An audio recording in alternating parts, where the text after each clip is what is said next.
Good afternoon. My name is Annette Insdorf. I am one of the truly fortunate people who got to meet Ben Barenholtz and get to know him. This was 40 years ago, actually. I had just started writing for the New York Times Arts and Leisure section, and it was the publicist Renee First, the source of so many good things in my life and that of many others. She introduced me to him, and I was drawn to the releases of not only his Libra films, his company, but then Circle Films as well, which he joined as president of in 1984, actually. And I was writing about films like Cousin Cousine and Mephisto. And I want to say that I'm really touched that the Circle Films family came in from Washington. Ted Pettis, Jim Pettis, Bill Durkin. These were the true professional family that Ben had.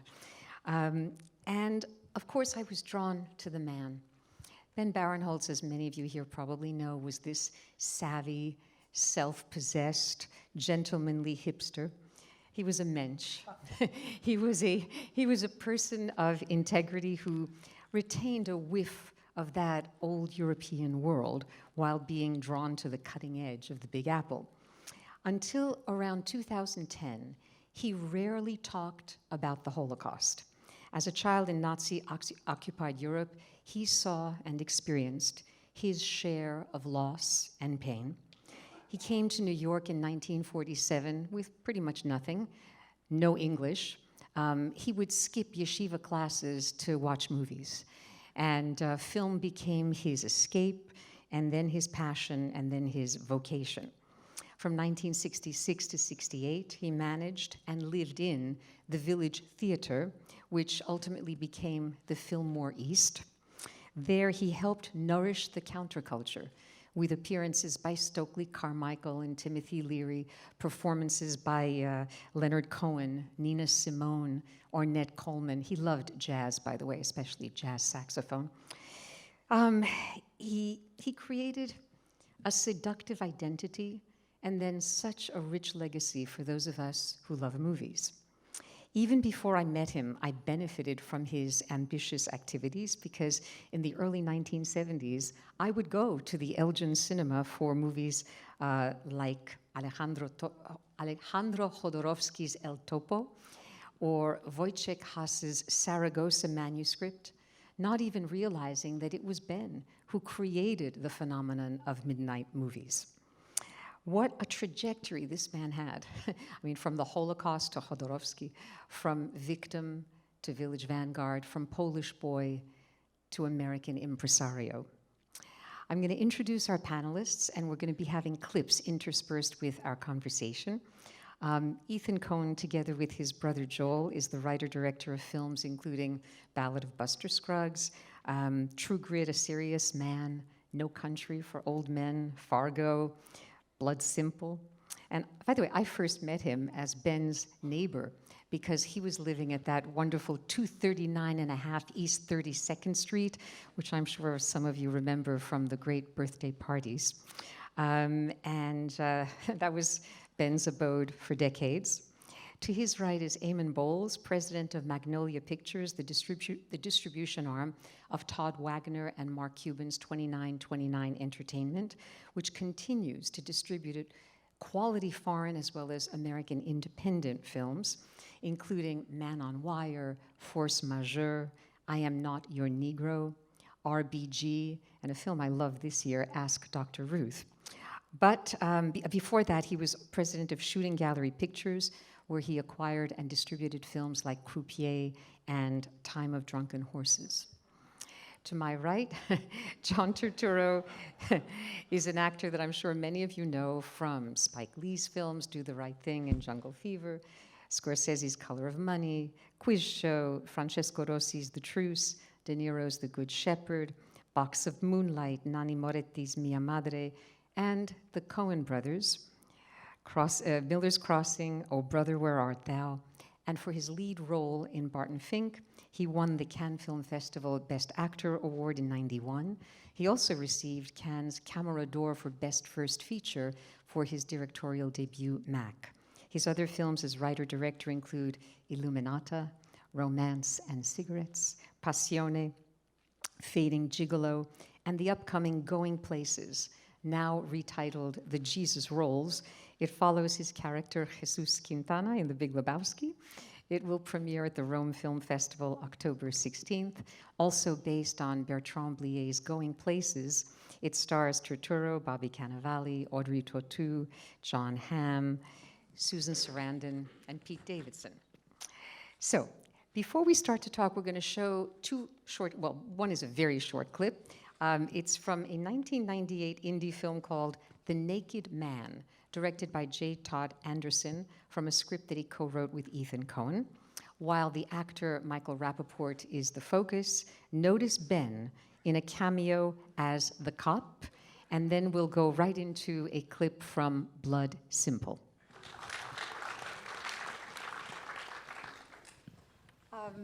Okay, so Ethan, and Ben worked with you on this. He was then exec producer on Raising Arizona, Miller's Crossing, Barton Fink. What led you to Ben in '84 with Blood Simple? And can you talk a little about the shaping role that he had in your life? Yeah, we actually met him before '84, probably in, I don't know when, '82? 81? Would it have been? Yeah, at Libra. Yeah. That was a long clip, by the way. I didn't do the clips, so I apologize. Hard to watch from this angle. We met Ben when we were raising money for our first movie. He had a company, Libra Films, as you mentioned, and as Eamonn knows. And we went to him looking for money for the movie. Basically, we would go and meet private investors and anyone who was willing to meet us, which included Ben. And Ben just kind of, we were immediately taken with him. He just looked at us and laughed. He thought we were hilarious. I have no idea why. I didn't know what was so funny. He took us around to a few other people who had money and who had done some financing of movies, and they didn't think we were so funny. So Ben actually wasn't able to help us raising money for the movie. But when the movie was finished, we, of course, remembered him, and back in New York, we showed him the finished movie. He was then with Ted and Jim Pettis and Bill Durkin, who were here, at a company called Circle Films, as you mentioned, and they picked up the movie and distributed it and made our next couple of movies to boot. So Ben was kind of the person who, the first movie industry person who I really met and got to know, which gave me a totally skewed idea of what people in the movie industry were like. But anyway, he taught me everything I know about the movie business, which might be what's held me back. Actually, when I was working at Libra, I had just started there, and they taught me how to run the 35mm projector, being the low person on the totem pole there. And I remember one day, these two guys came in to see Ben, and Ben came, for some reason, he was like, seemed to be particularly excited about it. He goes, yeah, put this on, put this on. It was like a little trailer reel. And I was watching, it was all these incredibly fresh images and like camera angles and camera movements. And especially this one shot I just remember of a camera going down a bar, tracking down a bar, and it's a guy lying on the bar, and you think it's going to stop there, but it just kind of goes over him and keeps going. And I was just like, wow! And then again, like a few years later, I saw Blood Simple, and it was like, oh my God, there they are. Well, Eamonn, you started out in the film business at Libra Films. I gather you were shipping prints and helping with midnight movies. You went on to do a whole lot more. I'm just curious about what role he played in your life. I mean, in terms of both the professional and a sense of how to navigate this crazy movie world that we're part of. He played an enormous role in my life, I have to say. It was my first entree into the film business. And my first entree into the film business, I was working as a legal proofreader, and I just heard there was a job there, and I just went up and Ben interviewed me, and I had my little suit on, and he hired me, and then tried to say it was less money than he originally promised me for, but he fussed up. I grew up as an immigrant with immigrant parents, and they were incredibly great grounding, but they never taught me anything about modern life, and definitely like modern New York City life, that's for sure. They just were of no guidance or help. And Ben was someone who I said, wow, you could be that in life? My God, look at this guy. This is so great, working for an independent film company and kind of doing what you want to do. And it was incredibly inspirational to me. And I was, kind of naively said, yeah, I want to run an independent film company, not having any sort of clue or anything, but he was just an amazing person for me. And he also taught me the power of silence and not reacting, which I always, he would walk in the office and just kind of come in, just stand there and look at you, and then just walk out without saying anything. And, like, what'd I do? And I remember that not talking really well. That's something I remember from meeting Ben. Also that and him laughing at us. He would actually, I'm sure you've had this experience, he would just look at you and laugh and shake his head, but he wouldn't say anything because you were so fucked up that he didn't know where to begin. In all the time that I knew him, I don't think I ever, or maybe once or twice, heard him raise his voice. This was a man who modulated. He was self-confident. He knew what he wanted to say and could sometimes do so with a look or a whisper and let other people fill in that gap. Before we ask John Turturro to talk about it, a clip was prepared from Barton Fink, and we're going to show that before we move into the next round. One of the great pleasures for me just now was watching John Turturro and Ethan Coen cracking up watching this scene again. Okay. So now, it strikes me that this producer that we see in the scene, was it Michael Lerner? Yeah. Is the exact opposite of everything I remember Ben Barenholtz being in front of a desk. You've worked with dozens of executives and producers. And I know that you, John, worked with Ben too. And could you talk a little about whatever Ben's shaping role was when you were talking with him about these films? Well, I was just enjoying that because I see that clip as a documentary more. It's true. After this movie, I had a few experiences that were close to that. So, no, Ben wasn't like that at all. No, not at all. No, he would have been the guy who came in the room and nodded, and he said, let him keep going, and then walked out. So he didn't really, he was very supportive, and he'd just drop a little pearl here and there. So, but he could have been in Barton Fink somewhere. Yeah, he could have. Yeah. I mean, he could have had a crossover at least. Yeah. He could have been a friend of Lou Breeze's. I don't know why. It makes me think. We got 2 T-shirts printed. One that said "Commerce" on the front, and one that said "Art." And we got Joel Silver to put on the art one, and Ben to put on the commerce one. And we took a picture of them shaking hands, kind of like Yalta. I don't know what happened to the picture. I should find that.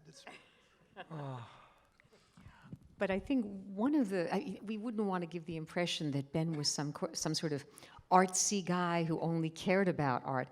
He had a hard nose for business. He understood that films had to make some kind of profit in order for the company to stay alive. But he seemed to understand the fine line, the ability to negotiate.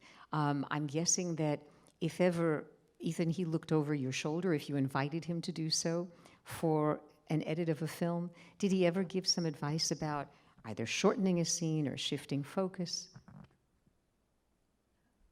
No, I must say no. No. Okay. No. No, he was happy to let us do our stuff, whatever, in terms of that. He never gave us script notes or even movie notes.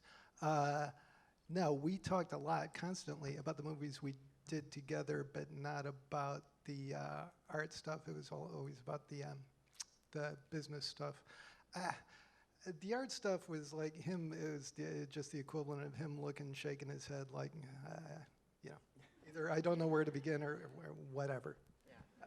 I think he had an enormous respect for artists. Look, when he was in the 50s, like in New York City, he hung out with de Kooning and Hubert Selby and James Baldwin. I mean, like he really, like I think he just respected artists and let them do their thing. I think his big pride was identifying those artists and letting them go.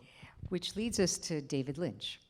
I don't know how many of you are aware of this, but when Lynch made his first feature, Eraserhead, it was Ben who was the nurturing person, the one who had faith in this young guy.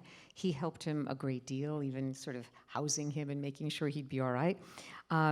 He was making Eraserhead in 1977, and a clip has been prepared because it's going to show you a very different focus in terms of the films that Ben got involved with from Blood Simple or Barton Fink. So if we can have the clip from Eraserhead.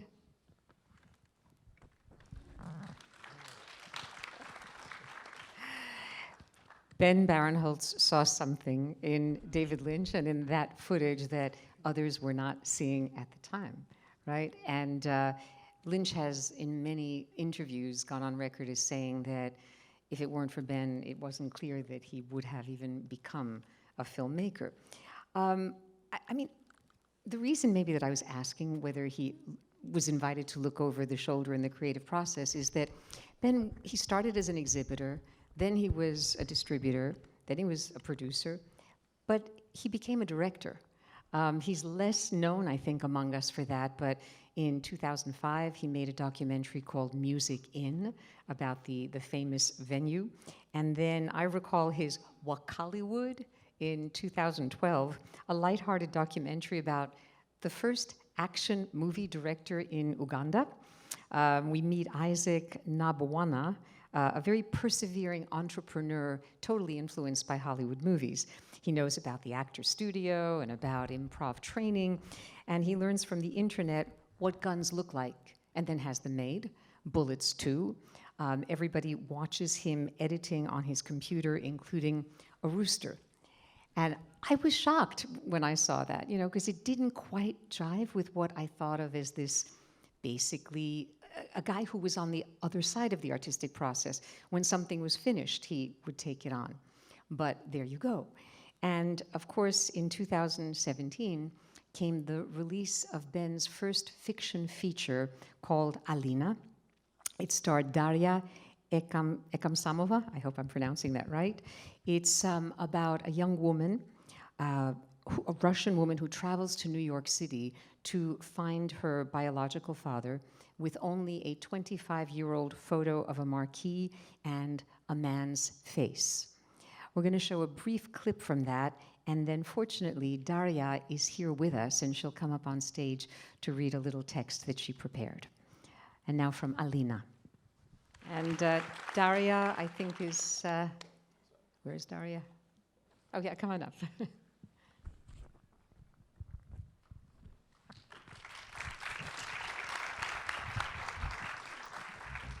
This, or? Thank you very much.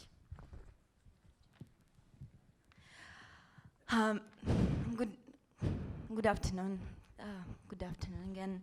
I was looking on this picture and thinking that it just hits me, and I found out myself that I didn't say goodbye to Ben, and the last time when I saw him in Prague, it was we had agreed that we'll see each other after finishing my shooting in a week, and I was late.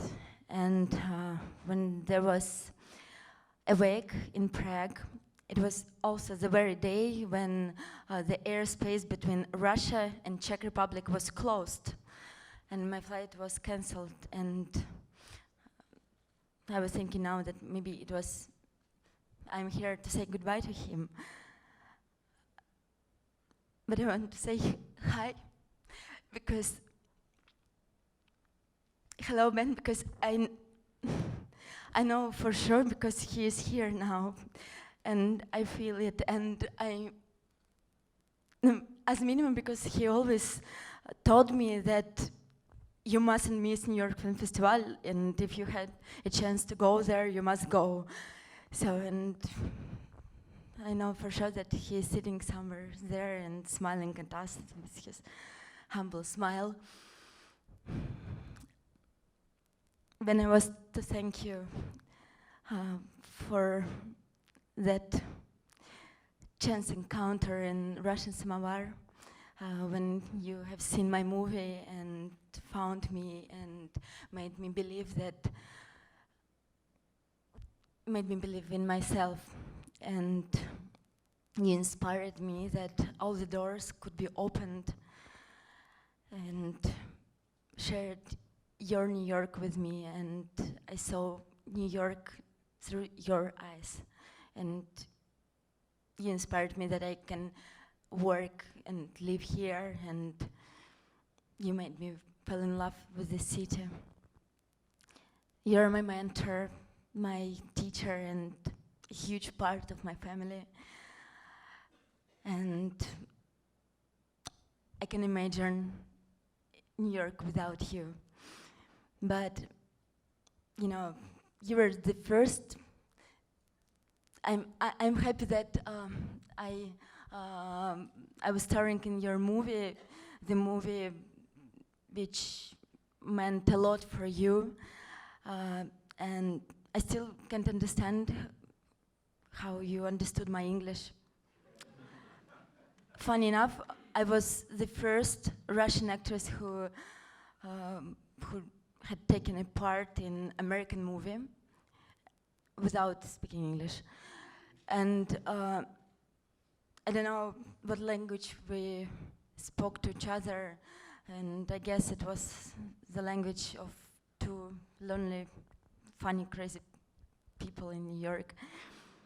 But now I have been studying English so hard, as I promised you, and I will do my best, you know. So, and you're a godfather of indie films and honest and decent cinematography, and you introduced me to all of these legendary cinematographers, and there will always be like you, a huge example and vector of my art. And it's also funny because tomorrow will be right 1 year still. Last year, in that day, Ben was the first person who came to Lenox Hill Hospital to congratulate me on delivering of my daughter. And a lot of Thaddeus in my house has the same name, Ben, and Mr. Barenholtz. And I want to say goodbye to Ben. In Russia, we say that if the person is alive till you remember him, and there is no way around, Ben. You will be always with us. Thank you.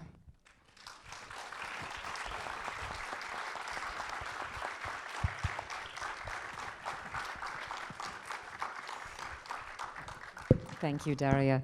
And I'm sure that quite a few people in this audience recognized the locale of the clip from Alina, the Russian samovar, which for me, I mean, to this day, I cannot go into that restaurant on West 52nd Street without thinking of Ben, who loved to sip vodka in that space. He was very friendly with Roman, the owner, and it wasn't a surprise when I finally saw Alina to realize that it was one of the primary locations for the entire film to be shot.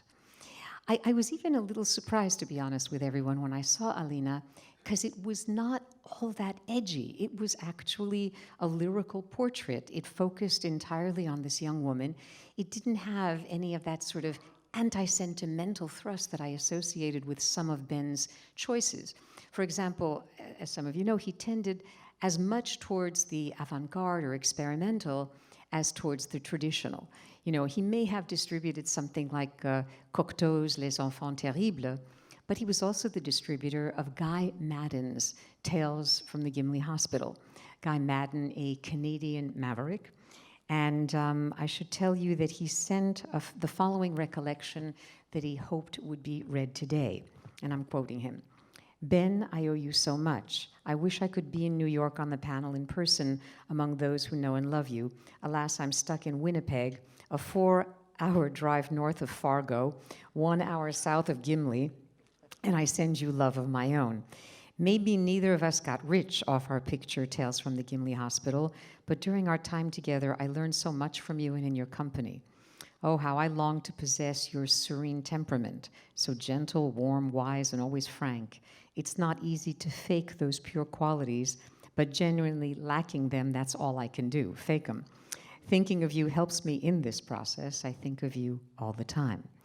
Ben, it amazes me and moves me to remember you always found a way to see each of my subsequent films at their premieres and track me down afterwards to shake my hand. I cherish your post-screening assessments to this day. I want you to know how important they were to me. What a lovely man, Ben Barenholtz. And we're going to show a clip from the 1988 film Tales from the Gimli Hospital. Ben did that every morning, actually. Now, Eamonn, you went on to become Senior VP of Acquisition and Marketing at Miramax, Head of Distribution at the Samuel Goldwyn Company. You were responsible for the release of movies like The Wedding Banquet and Much Ado About Nothing. Can you compare Ben's way of working with those with whom you worked afterwards? Yeah, it's, there was a bit of a shift after, a while. Basically, there were very few films getting released, especially independently, during the Libra years. If you put out a film, there'd be like 1 or 2 other films opening that week. And if you got a good review in the New York Times, it kind of off to the races pretty much. And it was kind of, I don't mean to be reductionist, but it really was much, much simpler then to do that sort of thing. When independent films started getting popular, there wasn't a lot of money in independent films. I mean, and there still isn't, unfortunately. I mean, there's a lot of money put into independent films, but there's not a lot of money in them. Back then, like the kind of cool factor that Ben had, and just doing something that was culturally significant, like if you could get really smart people talking about it and it having a certain cachet, that sort of disappeared with the Entertainment Weekly top 10 lists, what made money this week, and it just became a completely different environment where the art was, frankly, it just became a secondary consideration to how much it could rake in, and which is, endlessly sad, and I don't know if it's going to turn the other way, but I think in some ways it is turning the other way, unfortunately, due to the SVOD platforms like Netflix and stuff that now people can don't have to pay for. They can just sit there and sample, and some of the good ones actually do rise, interestingly enough, But he, like I said, he always had this nose for what people would respond to and what they would get. Like Eraserhead, apparently when he saw the film, which the original Variety review, the headline was "Commercial Prospects Nil." He apparently, as soon as he saw the baby, after years of doing the midnight films, as soon as he saw the baby come up in the film, he apparently walked out of the screening and called up David Lynch and said, "No, we're going to do this film." He just knew that would be something that audiences would respond to. But it's a very different environment now, much for the worse, obviously. Well, How's everything in life? I think he really was, among other things, a tastemaker. Yeah, no, he had tremendous. I mean, if you went to the Elgin, I was introduced to a lot of movies. I mean, and pot at the same time. I mean, I wasn't smoking; I was just inhaling it. But I had some great experiences there, being introduced to these films that I would have never seen. But I kind of knew that this theater was. They had these midnight shows, and I went there. And later on, that continued even after I got to know him. He would give me scripts from other writers, things that maybe we were not able to actually bring to fruition, but they were always interesting and right along the same line and eclectic and, and different. So. I like to think that Ben had what Ernest Hemingway called a built-in bullshit detector. And he would the biggest, really, he was the biggest bullshit detector on the planet, really. That was the great thing about him, is just like, he was very stern on the surface. He was very stern. And yet he was incredibly kind to people who he thought were good people. And that was the one thing I always loved about Ben, is like there'd be some person who was completely unfashionable, like no one thought they were cool, but they were trying hard and they were a good person, and Ben would always have time for them and always have grace for them. And that's really... Well, he trusted his instincts about movies and about individuals and didn't expect either of those categories to fit a particular mold. Each one came with a unique set of possibilities or limitations, and I think he dealt directly with them. Now, Ethan, you were, I think, the last one of us to see him alive. You went to Prague about 6 months ago or so. I have a question that I frankly do not know the answer to. I gather that before he died, he had been working on a project. He wanted to direct a film called Aaron, based on the Holocaust experiences of his father and him. And his father was killed. How far along was he in that project? Actually, he had kind of given up on it at that point. I wasn't the last person to see him from among the people here. Actually, Darius on there after I did. But yes, it was a script that he'd written about his childhood, basically. Yeah, at a certain point, he kind of gave up on getting it made. It's interesting. He in Miller's Crossing, there's a scene where John gets let out into the woods to be shot, presumably, by Gabriel Byrne, and I think it was Jay Hoberman wrote a review about linking in some way, making some connection between that scene and the Holocaust, which I thought was far-fetched. Miller's Crossing was a gangster movie, and I didn't quite get it. But it didn't, it's kind of a dumb review, but you go, okay, it's a dumb review. Movie comes out, you get dumb reviews. But Ben was really incensed by it, and as you said, he didn't really talk about, I had no idea why he didn't talk about that stuff until, really starting a few years ago, 10 years ago, maybe, his childhood experiences. His script was about that, and his father was shot in the woods outside his village, basically in front of Ben, who was 8 years old or whatever at the time. So I still don't know why that incensed Ben so much. I guess it's kind of obvious. It's like he didn't like facile connections being made about something that was personal to him. But yeah, that was interesting. Yeah. Well, I don't know, maybe because the character's name, was it Bernie Schmatis? It lends itself to, I don't know, some kind of an older European, perhaps, context that might not otherwise have been the case. At the 2010 Hamptons Film Festival, meaning exactly, actually this week, exactly 8 years ago, there was a tribute to Ben. And he was alive and well and taking it all in. And I went back to the notes that I had from that night, because I was one of the many speakers.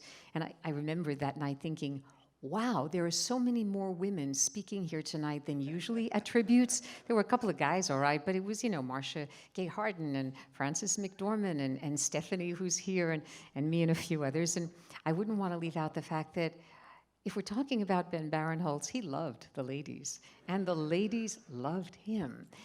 He was a confirmed bachelor, one of the few who managed to remain so until his early 80s. And he was, in fact, a character, somebody who was not like anyone else in his personal life as well as his professional life. And that night, a lot of us got to, celebrate him in front of Ben so that he knew how much gratitude, appreciation, and love was still in that room.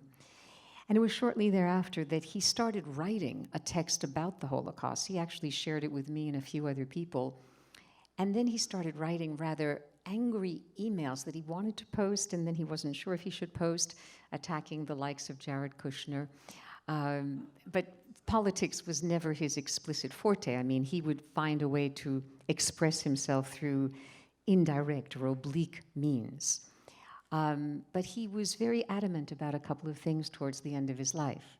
That he was not a believer, that he was an atheist, that he didn't want much of a memorial. He agreed when Tom Prassis, I think, brought up the topic, only if it would be connected to a charity, right? And what's the charity that we're...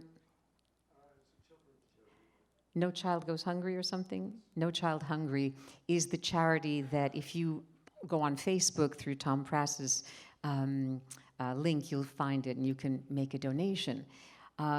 He was not comfortable with anything that had the whiff of sentimentality. On the other hand, it's impossible for us to sit here, either on the stage or for you in the audience, without private memories of this extraordinary human being and a lot of what he overcame in order to become this gentlemanly hipster godfather of indie cinema, as you put it. Oh, I remember. There was another wonderful line. Henri Béard, when he heard about the Hamptons tribute, he called Ben the mischievous pope of independent cinema. And I found that rather appropriate. We're going to give the last word to Ben because we have a 3-minute clip from Perseverance, A Journey. This is a documentary about Ben. It was made for Polish television in 2015 by Małgorzata Imielska. And I believe that Ben was in the process of re-editing the 70-minute documentary for an English-speaking audience. It traces his roots in Poland, where he and his brother survived the Holocaust, to New York. And the film actually documents his return to Poland, visiting the woods where he hid from the Nazis for 22 months. And he makes a point of finding the family who hid his ancestors, making sure that they are honored as rescuers. Since this will be the last part of our official panel presentation, and afterwards people can just mingle and talk a little about personal memories away from the official part, I just want to say thank you to Film at Lincoln Center, especially Kent Jones and Sophia Tate, and especially to Tom Prassis for creating this event. And I know that even if Ben would have been a little, yeah. He might have been just a tad uncomfortable that we're sitting here and talking about him in, you know, these hushed tones. But I too like to think that he's looking down on us with a glass of vodka and an unfiltered cigarette. And especially because in a few hours it'll be Yom Kippur, where many of us will be memorializing those we loved. Even if he was not a believer, I think Ben would have accepted my saying in closing, may his memory be for a blessing. And now the clip from Perseverance. Thank you for being with us.